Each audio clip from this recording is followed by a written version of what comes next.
Dentro de las causas tenemos causas exógenas o iatrogénicas y causas endógenas. Entre las dos, la más frecuente y la principal causa de síndrome de Cushing es la causa exógena o iatrogénica. Luego, dentro de las causas endógenas tenemos la enfermedad de Cushing, que es debido a un tumor hipofisiario.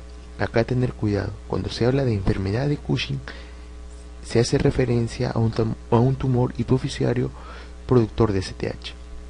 Otra causa endógena de síndrome de Cushing son tumores suprarrenales, ya sea adenoma, sobre todo en adultos, y carcinoma en niños, y por la producción ectópica de STH, sobre todo por carcinoma microcítico de pulmón. También está relacionado con carcinoma medular de tiroides y feocromocitoma, pero la principal causa de producción de ACTH ectópico es el carcinoma microcítico de pulmón.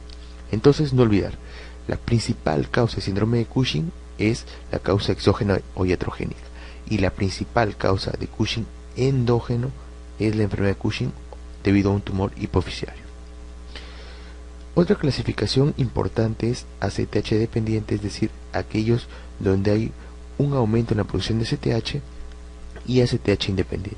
Dentro de la ACTH dependiente tenemos la enfermedad de Cushing, como ya dijimos, que se debe a un tumor a nivel hipofisiario que produce ACTH, que es la principal causa de Cushing endógeno, y lo otro es una producción ectópica, sobre todo el carcinoma microcítico de pulmón.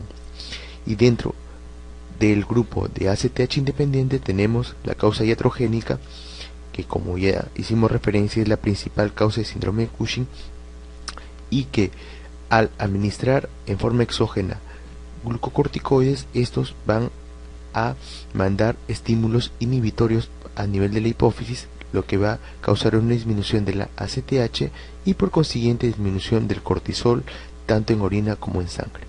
Y lo otro es debido a causa suprarrenal, y dijimos adenoma en adultos o carcinoma en niños. ¿Cuál es la alteración principal en la enfermedad de Cushing?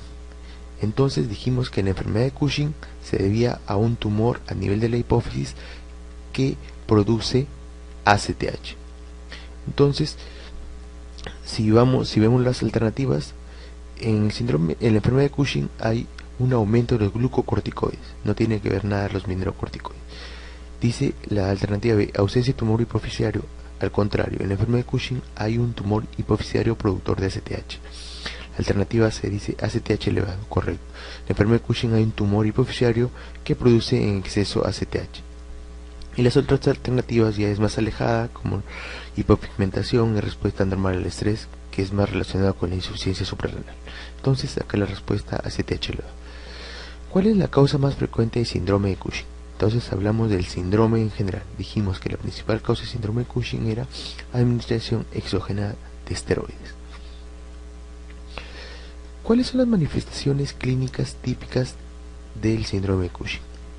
Tenemos alteraciones psíquicas y acné por exceso de andrógenos, la cara de luna llena con una fase pletórica, debilidad muscular, sobre todo a nivel proximal, por el efecto catabólico a nivel de las proteínas que tiene el cortisol, estrías rojo-vinosas por el exceso de corticoides y andrógenos, fragilidad capilar, la obesidad, una obesidad central, troncular, con una jiba por la distribución de las grasas, ya que el cortisol producía lipólisis, hipertensión arterial, hirsutismo y osteoporosis, y la intolerancia a la glucosa. Entonces, ¿cómo es el caso clínico típico que nos van a poner?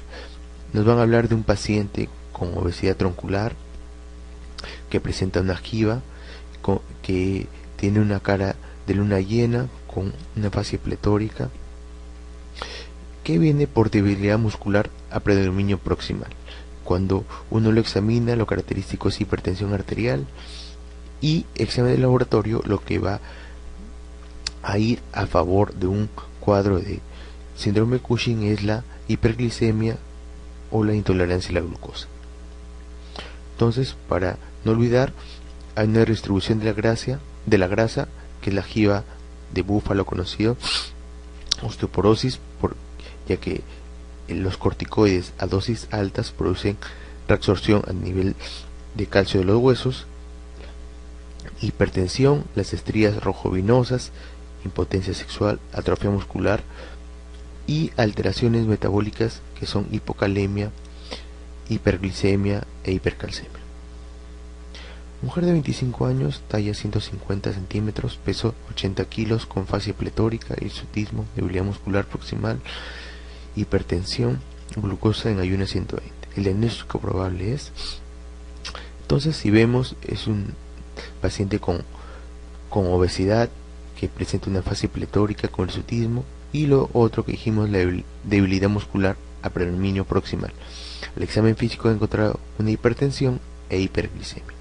Todo eso nos lleva o nos hace pensar en la enfermedad de Cushing. Respecto al síndrome de hiperfusión adrenal, síndrome de Cushing, señala lo incorrecto. La piel está engrosada y pálida, sí es característica del síndrome de Cushing. Hay hipertensión arterial, dijimos que había hipertensión arterial. Hay presencia de estrías blanco-nacaradas superficiales. Si bien dijimos que al inicio son rojovinosas, luego con evolución de la enfermedad se vuelven estrías nacaradas. Hay hirsutismo por el exceso de andrógenos, pero lo que no hay es una obesidad centrífuga, sino es una obesidad a predominio troncular. Tener cuidado en eso. Dijimos que el cortisol, para recordar, producía aumento de la glucosa por estos mecanismos, al ser una hormona contrarreguladora o hiperglicemiante. A nivel de las proteínas producía un efecto catabólico destructivo de las proteínas, a nivel de lípidos producía la lipólisis.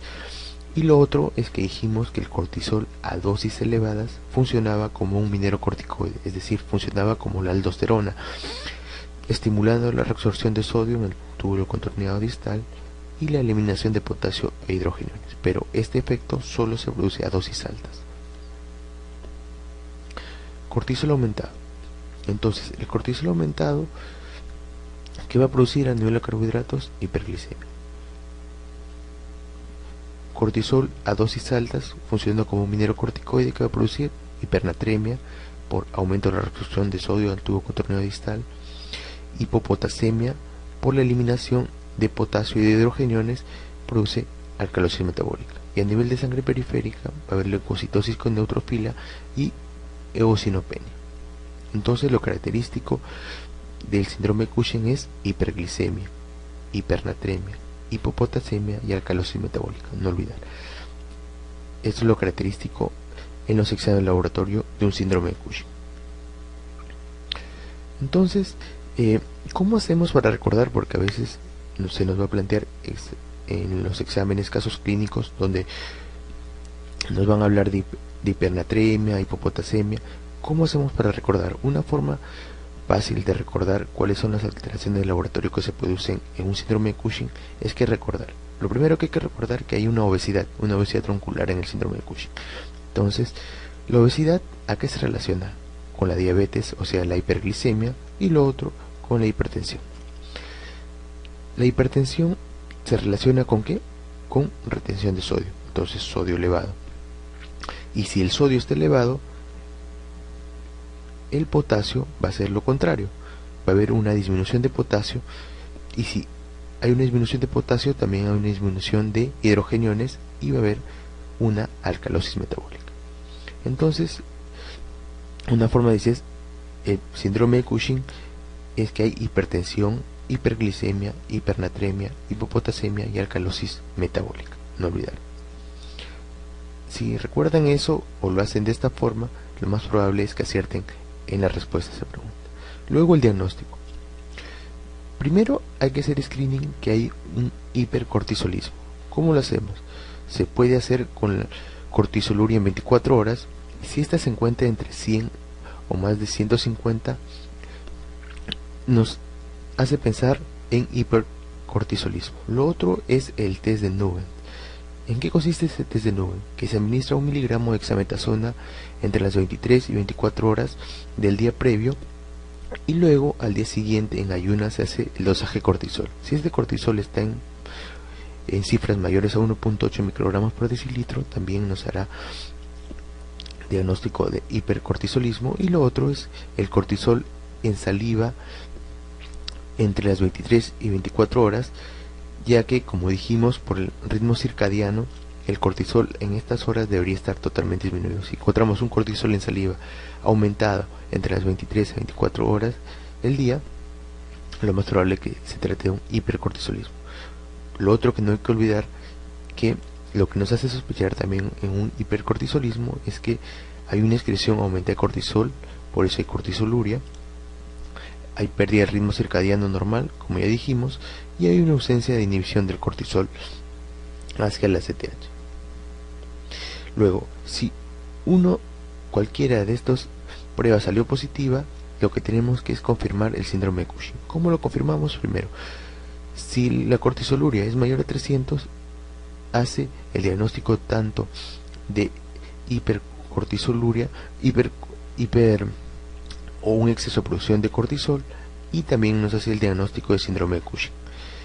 Lo otro que podemos hacer es el test de Bete-Liter, que consiste en administrar 2 miligramos de dexametasona por 2 días seguidos, y luego se hace un dosaje de cortisol en ayunas, como el test de Newman.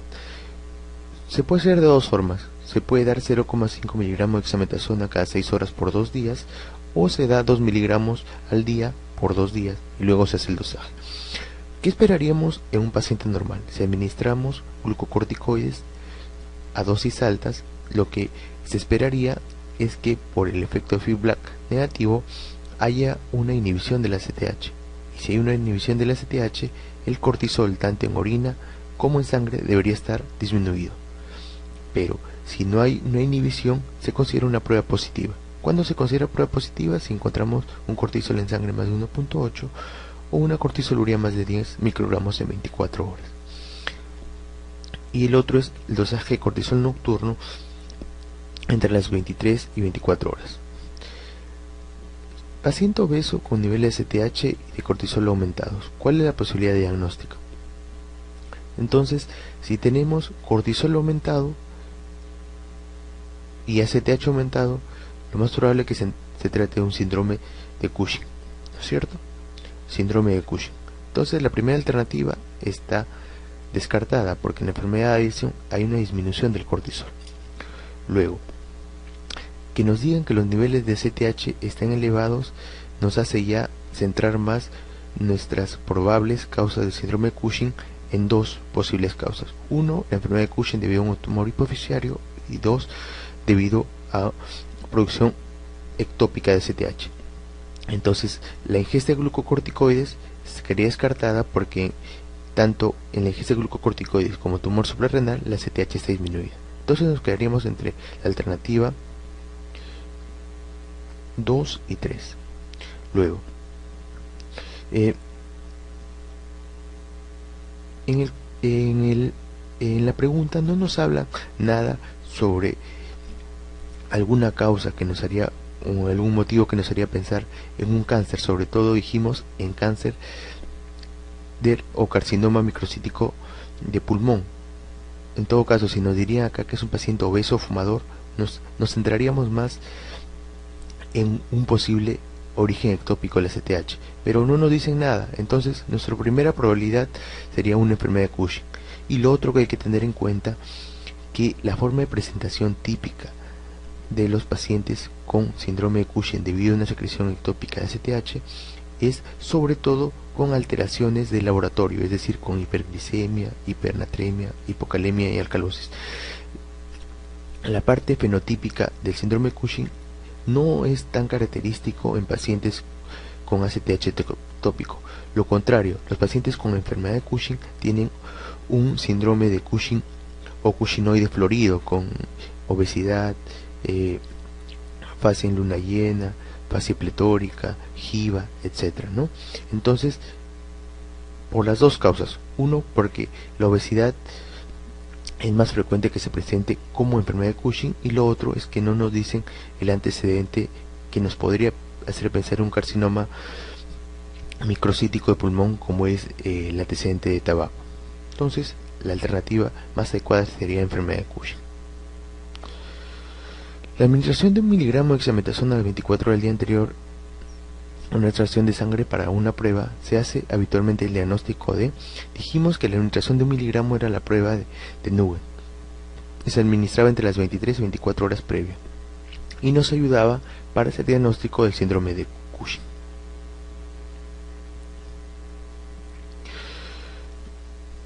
Una vez que ya hemos llegado al diagnóstico del síndrome de Cushing, ahora lo importante es saber cuál es la causa, ya sea un tumor hipofisiario, producción ectópica de STH, un tumor a nivel de la suprarrenal o quizás administración iatrogénica de corticoides. Entonces, acá lo que nos va a ayudar mucho es el dosaje de STH. Si la STH es menor a 10, se dice que es STH independiente y los diagnósticos probables serían iatrogénica o origen suprarrenal, ya sea un adenoma o un carcinoma. Si la STH es mayor de 10, serían una STH dependiente, y acá las causas serían o bien una enfermedad de Cushing o un origen ectópico.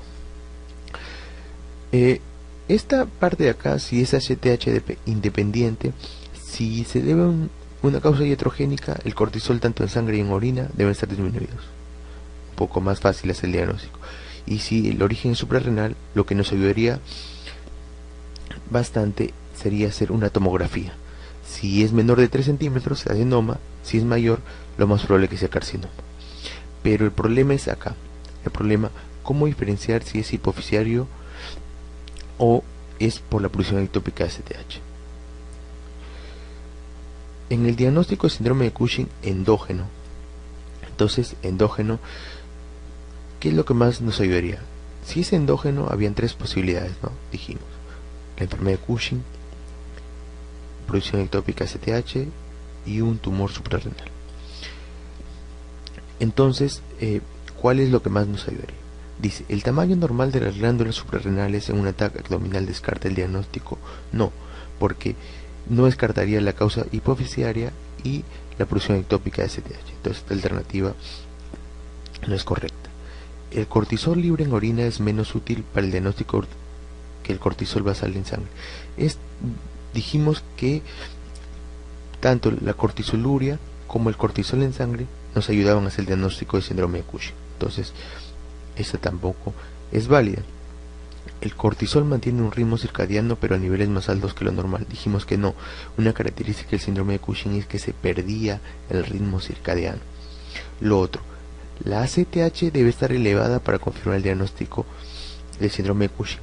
No es cierto, porque si se trata de un síndrome de Cushing de origen suprarrenal, la ACTH no va a estar elevada, va a estar disminuida. Entonces también esa alternativa no es correcta. Pero la alternativa 2 dice, debe confirmarse una falta de supresión del cortisol tras la administración de dexametasona, es decir, el síndrome de Little débil o el síndrome de o el test de Nugent, ¿no? Entonces la alternativa correcta. Luego dijimos, entonces, dentro de las causas de ACTH dependiente teníamos la enfermedad de Cushing debido a un tumor o debido a la producción ectópica de STH.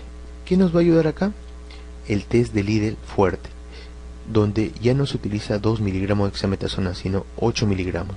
Se puede dar 2 miligramos cada 6 horas por 48 horas o 8 miligramos día por 2 días, y luego se hace el dosaje, al igual que el test de Lidl débil. Se dice que si suprime es porque se debe a una causa hipofisiaria, específicamente a un tumor un microadenoma de hipófisis. Entonces, si suprime, se debe a un microadenoma de hipófisis, pero si no suprime, lo más probable es que se trate de un Cushing ectópico. Entonces, eso es lo que nos ayudaría. Y lo otro que nos va a ayudar es la valoración del eje. ¿Cómo valoramos el eje? Ya sea con la administración de CRH o metopirona, donde los niveles de cortisol y ACTH, si los niveles de cortisol y ACTH aumentan tras el test de la CRH, lo más probable es que el eje esté intacto y se deba a una enfermedad de Cushing. Pero si no aumenta, lo más probable es que se trate por una producción ectópica de ACTH. Y en los casos de ACTH independiente, dijimos lo que más nos va a ayudar es la tomografía, que si es menor de 4 centímetros se trata de un adenoma y si es mayor a 6 centímetros de un carcinoma. Adenoma sobre todo en adultos y carcinoma sobre todo en niños. Mujer de 41 años con obesidad troncular, hipertensión e intolerancia a la glucosa, presenta una excreción urinaria de cortisol sérico a dosis elevada de dexametasona y ACTH sérico no detectable. La prueba de localización de esa lesión más adecuada es, dice, ACTH sérico no detectable, o sea, es un ACTH independiente. Entonces, ahí planteamos nuestras dos causas de acuerdo al esquema. Bien puede ser por administración iatrogénica o por un tumor suprarrenal.